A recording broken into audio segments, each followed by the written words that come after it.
Hey guys, how's it going? So I'm filming this after I filmed the part that you're about to watch because I just realized something pretty bad. I did a video a while ago, like my last video that came out on Monday, and I forgot to do the Japanese food review from the snacks. So we're gonna go ahead and give this thing a try. Now what is this? According to Google, it's Baby Star Yakisoba, sauce flavor, ulva enter, plenty of calcium. Oh yeah. So let's crack into this and see what the heck it is. I'm telling you, the other reason why I keep forgetting to do the snack reviews is because I'm trying to lose weight, and like I appreciate my friend for sending me all these snacks, but could not have come at a worse time, right? Because I'm trying to hit my goal. I'm at 242 now from 256, and we're 16 days in, so progress is slow. I need to pick up the pace. I'm gonna have to start pulling out all stops to really giddy up, because I have 30 more pounds to go, because I want to get down to 215 pounds. So I got 30 pounds to go in pretty much 2 months time. And February is a short month. So one thing I got to say about Japan is they've really got good glue for their shite. Oh, it's like when you buy wonton soup or something like that, they give you these little, like these things that you can put in them. They're crunchy, but they're freaking small.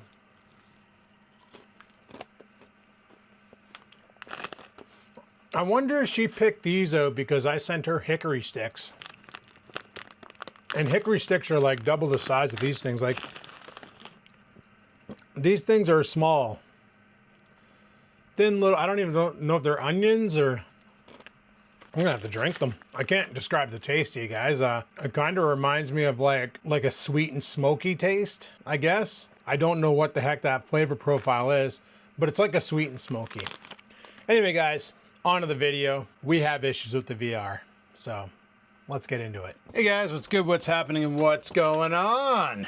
Probably saying, Adam, you're wearing the same shirt that you were wearing on the last video. Well, the reason why I started putting the date in the beginning of the videos is so you guys can see when I recorded it. And that's for two reasons. Number one, sometimes I record multiple times in the same day. And number two, if I happen to go ice fishing and the video comes out after March 16th, the date that I recorded it is on the front. So if somebody from the MNR sees that and goes, hey, you're poaching, you're fishing out of season, the video's proof it came out on the 1st of April and the lake is closed, I can be like, no bro, I filmed this here on March 10th. It just so happened to go out April 3rd, you know, one of those. So anyway, I got my kitty cat here. Work's been really slow right now. Fixed a bunch of issues, but problem is when you're super efficient and you fix them fast, they give you like 2 days worth of work and you get it done in 6 hours.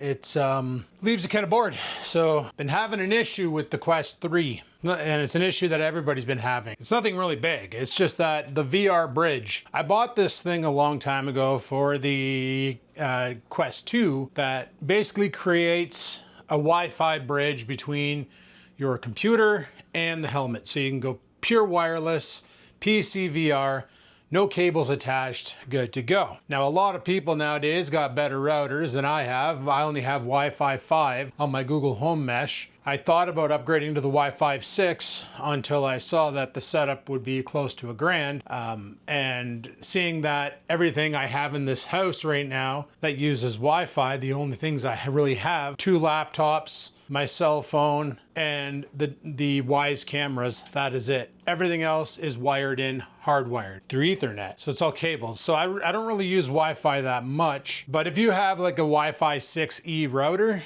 then you can use that with the Quest 3 to get better wireless. I did try connecting it to the Wi-Fi 5, and it connects and it sort of works. There is like network latency when you're in certain games and the screen cuts out on you because it can't update fast enough, which gives you like instant motion sickness. No bueno, not fun. So that's where that's why I bought the VR bridge, was so that I could hook up the Quest 2 directly to the PC. This was back in the day before I bought the Quest 3. Had a hell of a time getting the damn thing to work. Finally got the damn thing to work, and I've been using that ever since with the Quest 2. So I figured, well, it's gonna work the same with the Quest 3 as it does with the Quest 2. Lo and behold, it does not. Now, the Wi-Fi bridge uses Wi-Fi 6, not 6E, so it's like 1800 megabits a second transfer rate. More than enough for your VR games. The problem I'm having with it, and I confirmed it's not the Quest 3 that's having this problem, it's the actual VR bridge, is when I connect the Quest 3 to the VR bridge, if I'm monitoring the bandwidth on it, on the headset, if I go into settings and watch the bandwidth, I can watch it dance.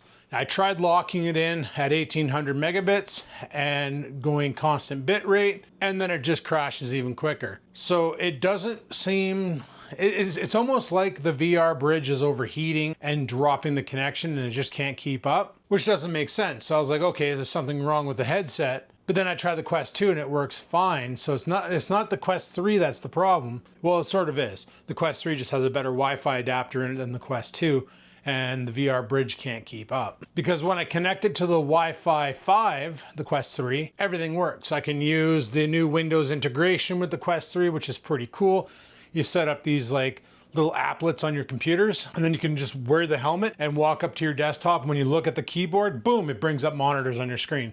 You don't need to buy a virtual desktop, which I already owned from the Quest 2. And it's also a great way to launch applications like your SteamVR stuff, because you have a lot more configuration control over it. Like your frames per second coming into the visor and bandwidth and graphics and all that. Like you can control the resolution coming in. So if you're playing games that are not optimized like VR chat and you want to reduce the resolution to increase the frames per second, you can do that through virtual desktop. It also shows you all your monitors on virtual desktop, so you can go through Windows and all that and click on stuff, and brings up a keyboard that you can click on. But the Quest integration is even better because you don't need a controller. You can use your hands. So you can just walk up to a computer, look at the keyboard, it brings it up, and then you can type on your keyboard because it's all pass-through right now. You're using nothing but pass-through. So you can see your monitors, you can see the room around you, and it looks clear. It didn't look that good on Quest 2 because the cameras on there were super potato, but the cameras on the Quest 3 are a major improvement. So you can still see everything going on. You have your monitors, you can move them around on the screen and put them wherever you want. And you can type with your hands on your keyboard, or you can bring up a virtual keyboard and type on it if you want to go that route. Yeah, pretty cool stuff. But watching the bandwidth dip, I was like, okay, so there might be something wrong with this headset. I ended up jumping online to see if anybody found a fix for it. And this is a known issue. Everybody was like, the VR bridge for some reason is having compatibility issues with the Quest 3 and the Quest 3S. Works fine with the Quest 2. Even when both firmwares on the headsets are matching, it doesn't matter. There's a problem with the unit, with the VR bridge. It's like it's trying to keep up, it starts cooking, it quits. So everybody suggested either A, upgrade your router to a Wi-Fi 6E and make sure it's installed in the same room as your computer, which doesn't make sense because if you're running hardwired into your computer,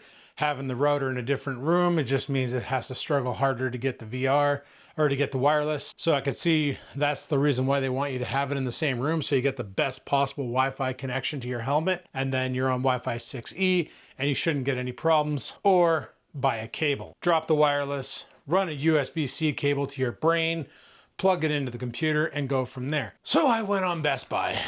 How much could a USB-C cable for the Oculus cost? Well, lo and behold, it's $100 for some reason for the Quest cable. And I'm like, holy crap, that is bullshit. I ain't paying $100 after paying $160 for this D-Link freaking VR bridge. Actually, I got that on sale because they're discontinued. I should have realized there was a problem then when they discontinued it, right? The reason why they discontinued it is because people were able to connect it to their Asus routers and shit and just go over Wi-Fi that way there and run the VR. So D-Link didn't feel there was a market for it. Personally, I think there's a great market for it because if you only play VR on one computer, then you don't need to connect it to your wireless router and congest the Wi-Fi network with VR nonsense. It's a direct link between your computer and the headset through a Wi-Fi 6 protocol. It's great. Like if you live in a house with a bunch of people and everybody's on Wi-Fi, people have TVs on Wi-Fi and they have cell phones, iPads, laptops, Xboxes, Sony PlayStations, all that shit's running over Wi-Fi. Nothing's on a wired connection. And you pop on your helmet, now you're competing with all of them for Wi-Fi. And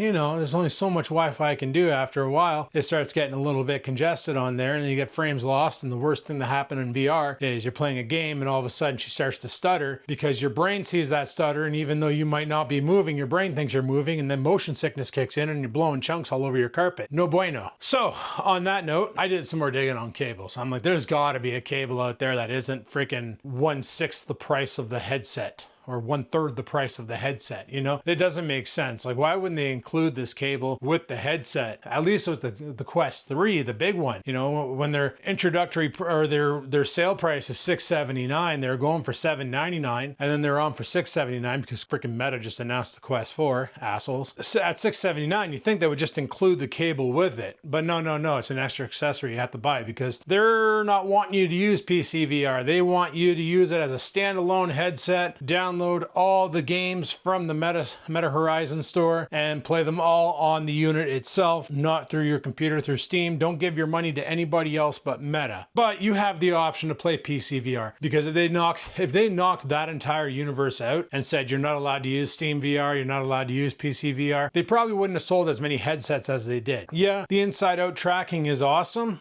It works great for what I do, but if I wanted to play on Steam and I had the room for it, I probably would have bought something like a Valve Index or the HTC Vive, whatever version's out now, where you put the pods in the corners and then you can buy the full body motion trackers and have a complete setup so that when you're in PCVR that you have access to, like, using your arms and legs, because now there's games that use full body tracking. There's a new martial arts game that came out where you're like doing freaking karate and kung fu and shit, and if you have full body tracking, you can throw kicks, you can throw punches, you can throw your elbow in and elbow him in the face at close quarter combat. It takes everything into account as to full body tracking. You can grapple the guy and throw your knees into him because your knees are being tracked by the sensors, which is pretty cool.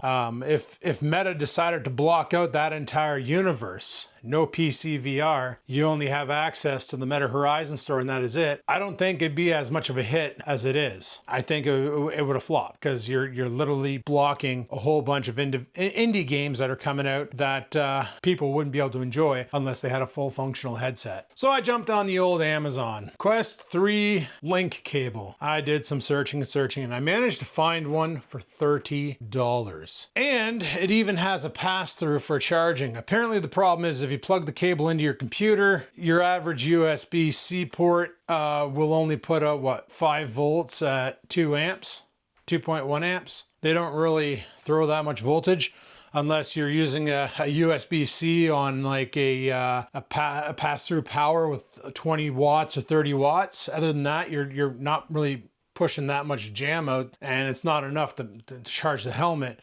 It'll charge it, trickle charge it.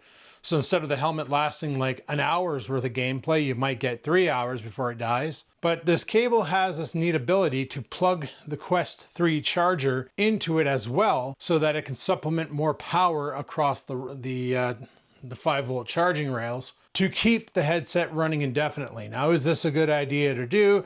To basically always keep the battery topped up? Apparently no. Lithium batteries like to be between 25 to 85% charged. Running them at 100% all the time is not a good idea because gradually it will cause it to lose potential to hold the charge, and you will get a dead spot in the cell over time. Basically, you'll brick the battery quicker if you leave it fully charged all the time. That's why with my new Google phone, I charge it maybe once. I charge it Sunday night, I charge it Wednesday night, and then I'll probably charge it if I'm going to be going somewhere on Saturday, I'll make sure it has a full charge Friday night so that when I'm going somewhere, I got a full battery. But I might not even charge it till like Sunday. I might just leave it because that phone is so damn efficient with battery life, and I don't use it that much that I can get away with 5 days without charging the damn thing. So I ended up ordering one on Amazon, a cable. So I'm going to be a friggin' cable VR guy. And I just got a notification before I even picked up the camera that the cable is here. And there it is. I got to put my shoes on.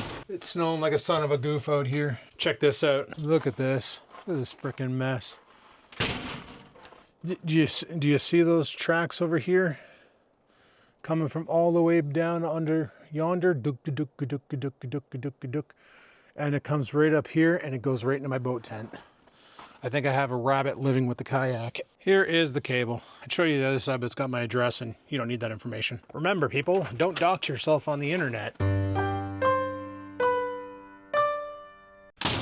Even though my address is already out there because of a live stream I did once where I didn't realize the friggin' microphone on the camera was that good. We're sitting in the garage ordering Domino's pizza and I step outside, close the door, and tell the guy my address on the phone, and I was even like being quiet, and people were typing it in chat. So who knew the Samsung SD20 had that good of a microphone? I sure as hell didn't. But anyway, this be the cable here. Let's crack into it, and I'll show you what I'm talking about with the supplemented charger. All right, guys, got you on facial recognition tracking here. I think it's tracking me. Cool. The same tracking technology that's in this is apparently in DJI's new little automated drone, which is pretty cool. You just turn the drone on and you send it in the sky and it follows you around, and it does like follow me cam. I haven't looked at the price on that one yet. But anyway, this cable's pretty basic. It's 16 feet long, which, so yeah, it says right here, set up for charging process. Quest 2, 10 watts or higher. Quest 3, 18 watts or higher. Do not use extension cables or adapters. And I'm not sure.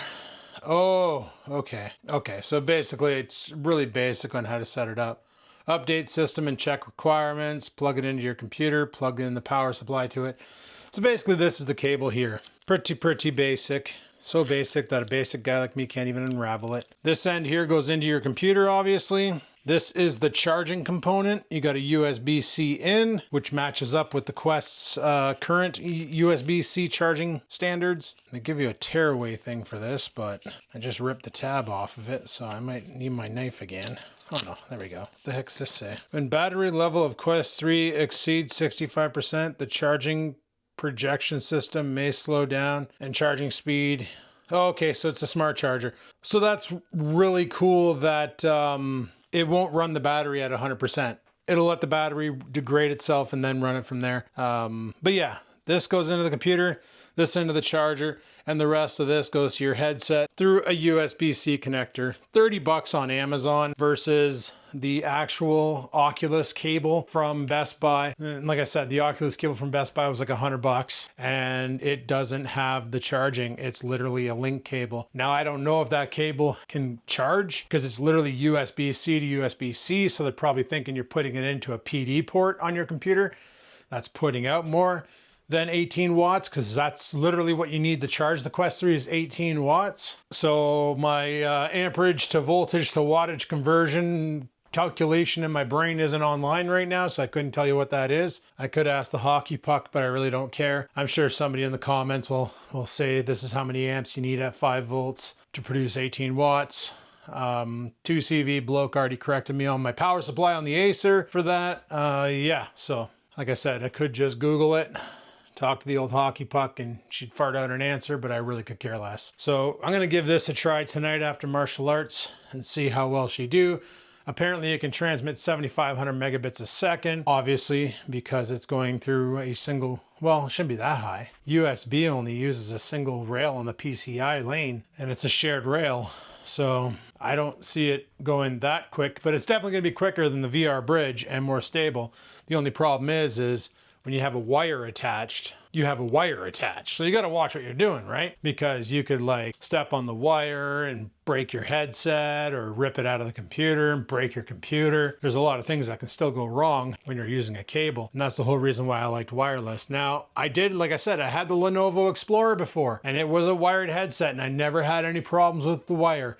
It never got in my way. I never got tangled on it. I never had any problems. But until I find a solution for that D-Link VR bridge, or if I ever decide to upgrade the Wi-Fi in the house to a Wi-Fi 6E, this will be my solution for the time being. And that way there I can play my PC VR games, because Battle Talent is fun on the standalone headset. But if I want to like stream VR content, I can't use just the headset because I need add-ons for Steam to be able to stream so I can see the comments you guys are leaving in the chat. And for that, I need Live, and it's a Steam app. So I need PC VR. So I'm going to give this thing a rip on the computer and go from there. Also, I found out my buddy plays iRacing. He plays it competitively. And apparently you can use PC VR with iRacing. So like he's got 3 really big monitors and like curved monitors hooked up to his rig, and they go all around him so he can see like cars beside him passing him and stuff. Apparently with the PC VR you can just look around, so that's kind of cool. There's a bunch of like simulation games that are like that now. I don't know if Euro Truck ever got that option, but that would be dope if it did, where you could just go into VR and look around. I know there's a VR mod for anything using the Epic engine where you can install it and make any Epic game VR. Not Epic, Unreal. Sorry, the Unreal engine. It'll literally convert any Unreal game into a VR game. It's currently in development. It's not full release. It's like beta, and it works, but sometimes it doesn't. So I don't know. I'm going to give this thing a try. It should be pretty good. So yeah, Amazon guys, if you have a Quest and you're looking for a cable, don't go out and break the bank on the one at Best Buy. Just give this one a try, and I'll probably chime back in later on there and I'll let you know how well it works. Alrighty guys, before I went to martial arts, I tested it out and it worked. I got the cable plugged into the front here. Only problem I had was I had the cable charging off of the Oculus charger that comes with the Oculus, okay? It's enough to charge it when the Oculus is in standby, and by the Oculus I mean the Quest 3. It's not enough power to charge it when it's in use. So first thing, I'm in the lobby for the Meta Horizon lobby. I get an error, not an error message, but a warning. It's charging slower than it's charging slowly. I was like, oh, okay, so it's charging, but it's charging slowly. The moment I got into, I got this game. It's called what is it called? Virtual Club Simulator or something like that. Nightclub Simulator. Holy crap, guys! This game is ridiculous. I don't think I can put it on YouTube because it is either A, super friendly, or B, super violent. And I mean super violent. Like, you know, you can do stuff like walk up to a girl on the floor and then start clapping, and she's like all into you and stuff, and throw money at her, and then she's really into you. Then you can dance with her and have a good night and go to the bar, buy her drinks, all that. Or you can do like I did and walk up to the bouncer and grab him by the face, smash his head off the wall, pick him up, body slam him, and then grab him by the skull and start punching him in the face until he's done, pick up his gun and just start shooting the place up. So there's many ways to play the game. But I'm pretty sure I can't stream that one on YouTube because, you know, it's kind of snowflake central over there. So they get upset by violence in video games. Like, I'm impressed. Some of my shorts that had video game content on it didn't get completely screwed over. But it worked, and it worked great. It was holding a nice bit rate. It wasn't dipping. I wasn't getting artifacting. I was getting a smooth. I have it set to 90 hertz, a smooth 90 frames per second, and no problems. No problems at all. So that is freaking cool. VR chat worked perfectly. There was no dips in the music, no black hole effect. Black holing is when you walk into a room and somebody has an unoptimized avatar. Over the wireless, it would cause me to the game would start to stutter, and then I would get black holes on the left and right of me. And I couldn't see anything, couldn't move, couldn't do anything, couldn't even bring up the menu to get the hell out of there before the game crashed. I would just literally have to take the helmet off, come over to the computer and close out of VR chat and then reload. Which is one reason why I like running VR chat on PC, even though I can run it right off the Quest, is when that happens, it's an unoptimized, or just somebody with an avatar designed to crash rooms, because they exist, then I can at least come over and reset my client and get back in there and just go to a different room. So, but yeah, it worked great. It worked awesome. Battle Talent has a bunch of new weapons in it. Blades and Sorcery got some updates even on the Quest, like the one built into the Quest, Nomad. And then one for PC's got a whole bunch of games and mods added to it. What else? I don't know. And I do have a fishing game on VR. Somebody mentioned that I should try and get a fishing game for the VR. I have one called Bait. It's pretty basic. I really wish Russian Fishing Simulator 4, I think that's what it's called. I have it on PC, but I don't know if it supports, is it Russian Fishing Simulator that I have? I think that's what it's called. Yeah, Russian Fishing 4. I only got 35 hours clocked in on it, but this game is actually really fun, but I don't believe it supports VR. Let's go to the store page here. It's free. It's really good, really fun. If you haven't played it, you should check it out on Steam. It's got mixed reviews, basically, because what sucks about the game is you gotta level up and it takes forever. It's literally a pay to win. But as you level up, you get access to different rods and lures and all that. But it doesn't have VR written here, eh? Yeah, so this one's not available in VR, and that's a shame because this game is freaking, there's so much to it, and it's beautiful. The graphics on it are amazing, and you can do so much. Like, yeah, you saw Buddy on a boat, then here he's catfishing with 3 rigs, and really good game. But there's a VR ice fishing game too, and all sorts. I've been looking them all up to see what I can get into, and there's a bunch of fighting games and all that. So now that I got both helmets, and you're probably saying, Adam, why don't you sell the Quest 2? Well, I want to keep it as a backup. Also, with martial arts, we're going to be moving locations to a bigger location. And I might bring the Quest 2, load a couple games on it, and strap it on Coach's face and let him go to town, play some boxing or that new martial arts game and just see how he does. He might friggin' end up going out and buying one for himself when he feels how awesome VR is. But no, the cable worked great, it worked fine. What I'm going to be using for my power adapter is actually this guy right here, mainly because, well, it's a little bit higher wattage than I need. It's 60 watts on the USB-C rail. I don't really need that much, but it'll only draw what it needs. It won't throw. I used to use that to supercharge my phone. By supercharge, I don't mean like make it faster. I just mean to charge it up and use the fast charging. I had another, oh, it's already plugged in. Don't I have another one of those? I thought I did. I bought 2 of them off Amazon and I can't find the second one. It's around here somewhere. I'll have to look it up. But I have some that I bought off Amazon that are 30-watt chargers, and that should be more than enough to keep the headset charged while in use. So I just can't seem to find them. That's what I'm doing right now. I'm trying to look for it, but no bueno. Unable to locate. And then I was doing some research on full body tracking, and there's a way to use a camera on a cell phone to look at you and take your image. And then with a second webcam, which I have on the PC, I can take another image, cross-reference them, and do full body tracking. So if I wanted to be that guy in VR chat where I lift my leg and my leg lifts up, and then everybody's like, oh my God, you got full body tracking, do a flip. And I'm like, bro, I can't flip, bro. It's like the moment you see somebody in VR, it's hilarious because you get the people coming in there with the full body tracking, and the first thing that they get asked, can you do a flip? Can you do a backflip? Can you do a somersault? Can you do karate kicks? Like they just go in and they want you to like put on a show monkey dance. Like it's so crazy. But with virtual desktop, which is what I use for VR chat to log in, I don't use SteamVR anymore, I use virtual desktop. It has virtual body tracking, so it uses the cameras on the Quest to find your elbows, to find your hips, so that without it, when you turn your head left and right, your whole body turns like you're Batman, and you got that cowl on that can't move. When you have the upper body tracking on from the cameras, you have elbows, so you can totally do the chicken dance if you wanted to. When you bend over, it sees your knees, and it knows to bend your knees versus doing something really weird where like your legs just shrink. Oh, there it is. Or is this it? No, that's the other one. But anyway, I digress. So, and there's a lot of cheaper alternatives to the Vive tracking.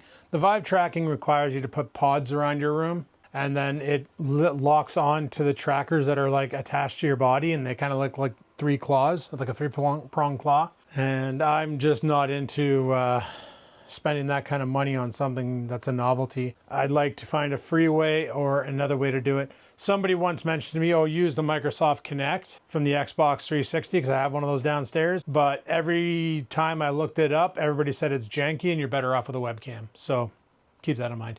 Anyway, guys, enough of this from me. So the cable works great, but I do suggest getting a high wattage charger if you want to use your headset indefinitely. The charger I was using will definitely charge it longer than the hour and a half that it has for battery life. Mind you, after an hour and a half of VR chat, I'm basically done anyway. Like, hey, I have social anxiety. So I'm literally putting myself in rooms with other people. Even though they're avatars and they're like anime people, there's still somebody on the other end of that anime person with a helmet on like me, or VR chat can just be played on Steam. You don't need VR to play it. You can just install it on Steam and play it with your keyboard and mouse. Not sure how good of an experience that is, mind you, but it's an option. But there's somebody on the other end, and yeah, you never know what to expect. And at least they physically can't start anything So that's one bonus to VR chat over going to a real bar is, you know, if they decide to start a fight, I don't have to like worry about doing too much damage to the point where I go to jail and lose everything. Just saying. So anyway, guys, on that note, I'm going to shut her down here. So yeah, that cable, there's tons of the different ones on Amazon just like it. If you have a Oculus 2, Oculus 3, or sorry, Meta 2, Meta 3, Meta 3S, and you're looking for a way to link it to your computer and charge it, that might be the solution for you because number one, it's affordable, and number two, it works. So thanks for watching. Hopefully you enjoyed. If you did, like button, any questions, comments, concerns down below. And until next time, guys, live it to win it. Peace the frig out.